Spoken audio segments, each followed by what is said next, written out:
नमस्कार, जय हिंद। आप सभी का हार्दिक स्वागत है हमारे YouTube चैनल श्योर सक्सेस में। मैं निखिल मिश्रा।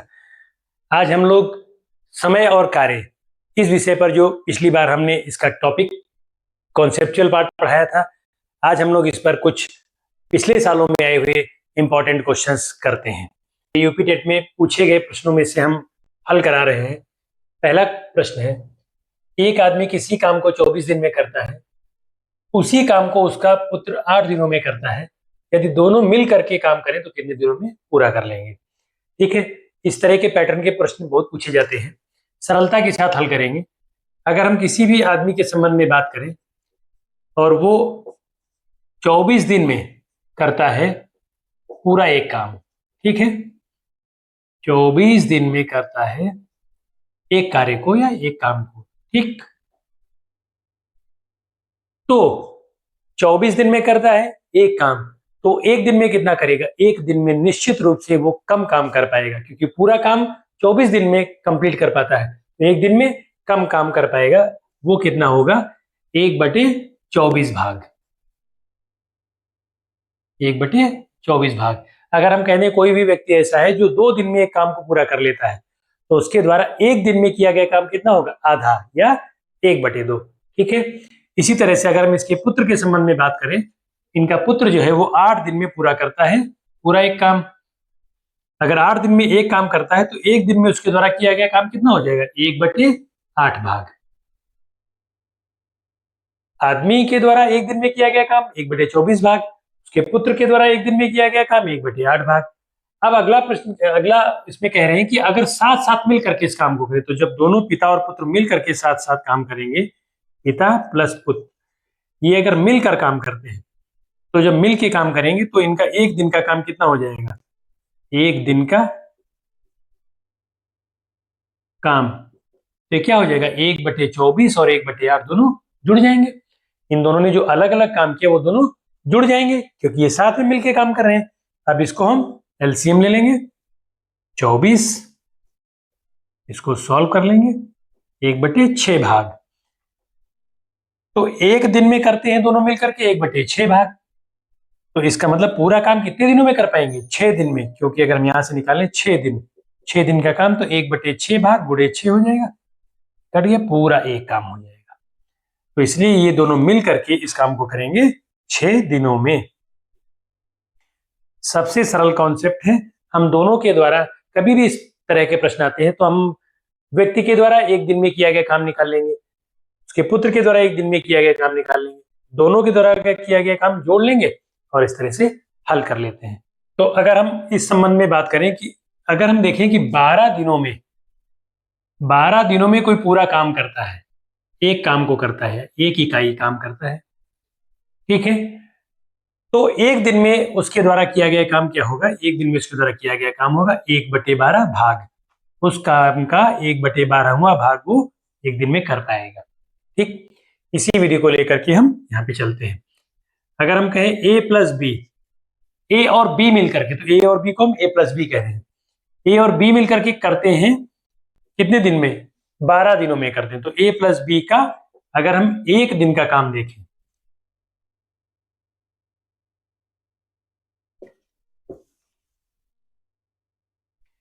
ए और बी मिल करके कितने दिनों में करते हैं? 12 दिनों में। तो पूरे काम को करते हैं 12 दिन में, तो अगर हम एक दिन का काम निकालेंगे तो क्या आ जाएगा? 1/12वां भाग।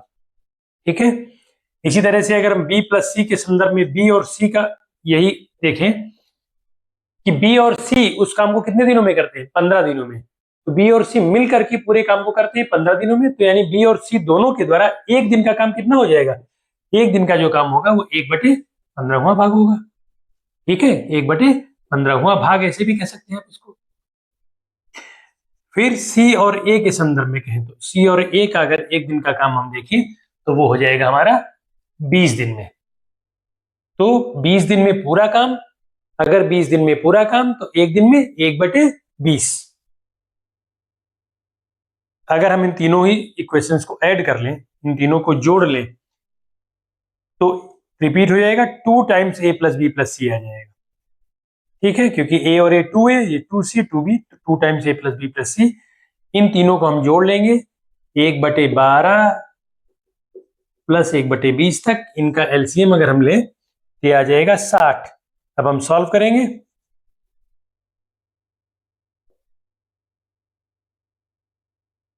One by 5।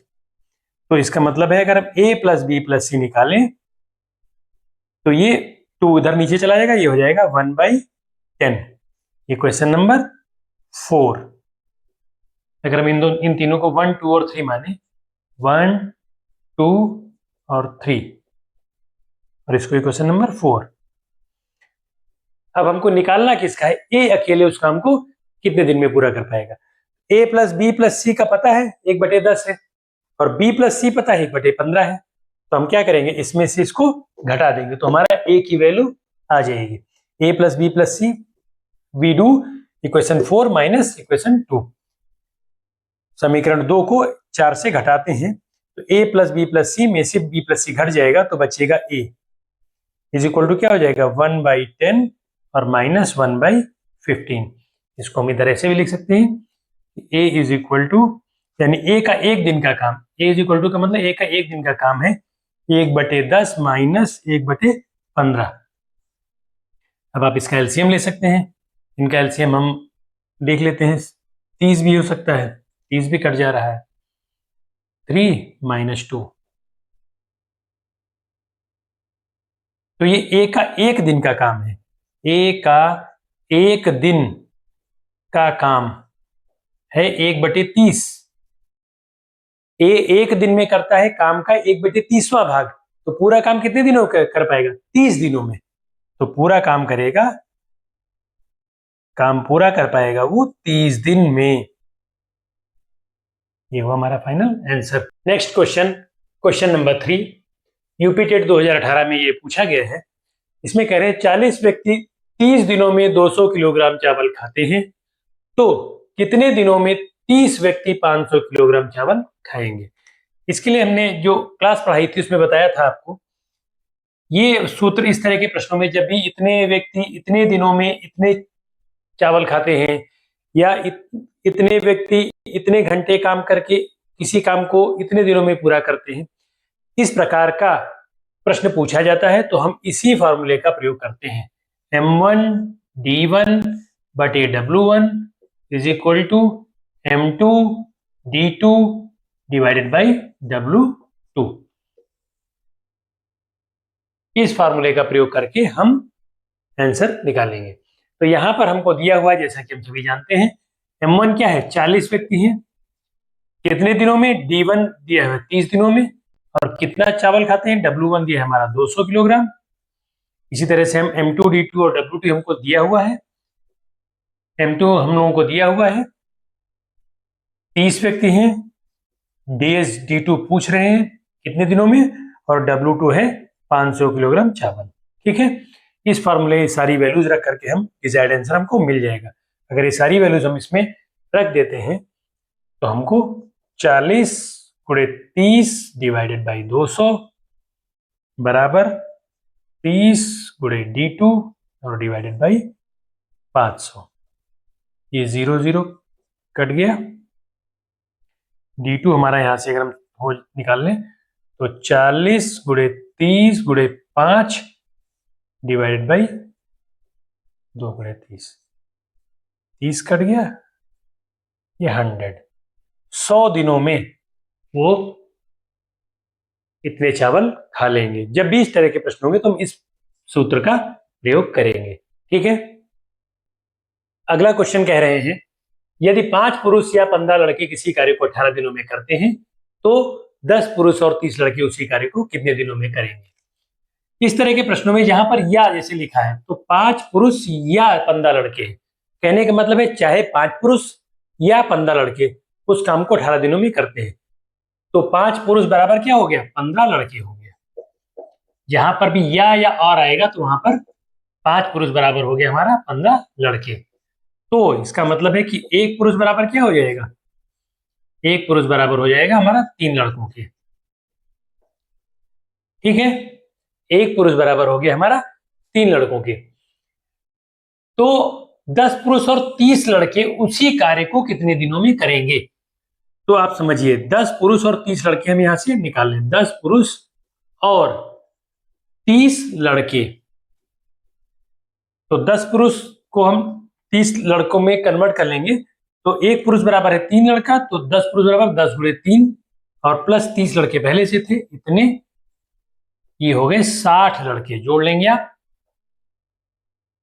तो कहना ये चाह रहे हैं कि चाहे हम ये कहें चाहे हम 60 लड़के कहें, इस कार्य को कितने दिनों में करेंगे। तो हमको यहां से दिया हुआ कि 15 लड़के 18 दिनों में करते हैं।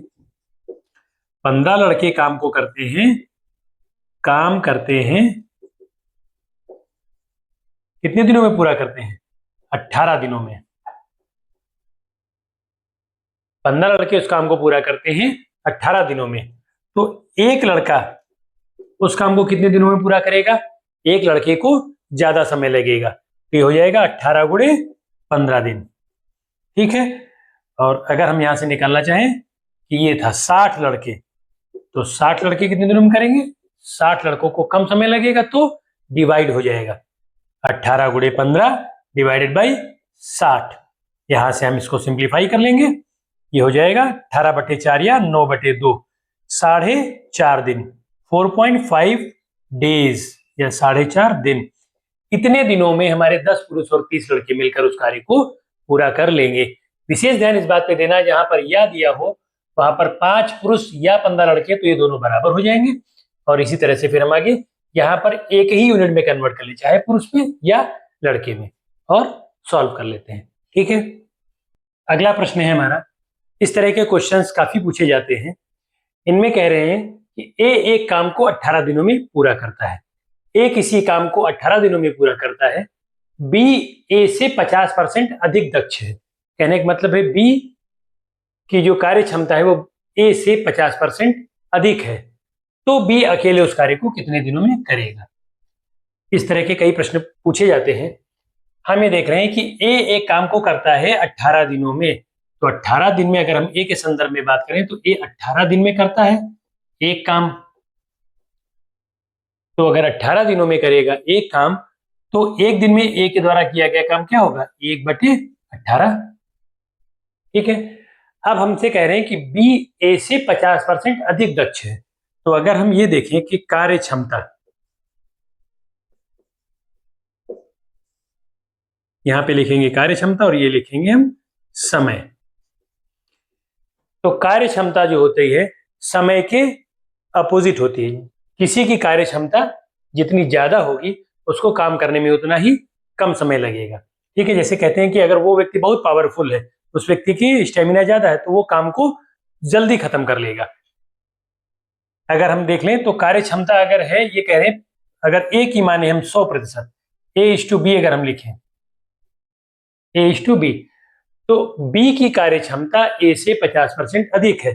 तो अगर ए को हम माने 100, तो बी की 50% अधिक है, तो कितनी हो जाएगी? 150 हो जाएगी, 150, क्योंकि 50% अधिक है।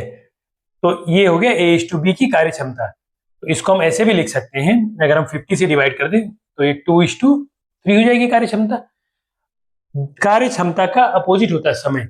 अगर हम समय निकालेंगे तो इसमें ये था 2:3, तो ये समय हो जाएगा 3:2। ठीक है। अब हमने आपको पहले बता रखा था, जहां पर अनुपात होता है, अनुपात होने में ये क्या हो जाता है, तो x मान लेते हैं। तो a को कार्य करने में लगेगा समय कितना? 3x। b को कार्य करने में कितना समय लगेगा? 2x। तो a को प्रश्न में कह रहे हैं a को कार्य करने में कितना समय लग रहा है? 18 दिन। यहां पर हमारे हिसाब से a को कार्य करने में कितना समय लग रहा है? 3x। तो 3x is equal to 18। This implies x is equal to 6। x हो गया हमारा 6। तो b को कार्य करने में कितना समय लग रहा है? 2x। तो b को कार्य करने में लगा समय, b को लगा समय जो हो जाएगा, ये हो जाएगा 2x, 2 गुणे 6 या 12 दिन। b को लगेंगे 12 दिन। कम लगे क्योंकि b की कार्य क्षमता अधिक है। जिसकी कार्य क्षमता अधिक होगी उसको समय कम लगेगा। ठीक है। अगला क्वेश्चन है, कह रहे हैं a किसी काम को 10 दिनों में पूरा करता है, b a से 2 गुना दक्ष है, तो b अकेले उस काम को कितने दिनों में पूरा करेगा। तो हम ये देखते हैं, अगर a के संदर्भ में देखें तो ए के लिए उस काम को पूरा करता है कितने दिनों में? 10 दिनों में। तो एक दिन का कार्य, ए के लिए एक दिन का काम पूरा काम करता है 10 दिनों में। एक दिन में कितना करता होगा? 1/10। यही होगी क्या? ए की कार्य क्षमता हो गई है। ए की कार्य क्षमता कितनी हो गई? 1/10 हो गई। और बी इससे 2 गुना दक्ष है, कहने का मतलब जो ए की कैपेसिटी है काम करने की, बी उससे 2 गुना ज्यादा कार्य कर सकता है। तो अगर हम बी के संदर्भ में बात करें, ए कर सकता था 1/10 काम, तो बी करेगा 2 गुणे 1/10 या 1/5 भाग काम का करेगा। ये कार्य क्षमता है बी की। तो बी के लिए ये कह रहे हैं कि 1/1 बी का एक दिन का काम, बी का एक दिन का काम जो हो गया ये 1/5 भाग हो गया। तो बी को पूरा काम करने में कितना समय लगेगा? पूरा काम करने में 5 दिन लगेंगे। यहां से हम देख सकते हैं कि बी का 5 दिन का काम जो हो जाएगा, यहाँ 1/5 गुणे 5 या पूरा एक कार्य। तो एक कार्य पूरा करने में बी को लगे कितने दिन? 5 दिन। पूरा कार्य करने में बी को लगे 5 दिन। यहां से हम सोल्यूशन पर पहुंच गए। फाइनल कंक्लूजन ये ध्यान रखना है कि कार्य क्षमता जितनी ज्यादा होगी काम करने में समय उतना कम लगेगा। ठीक है।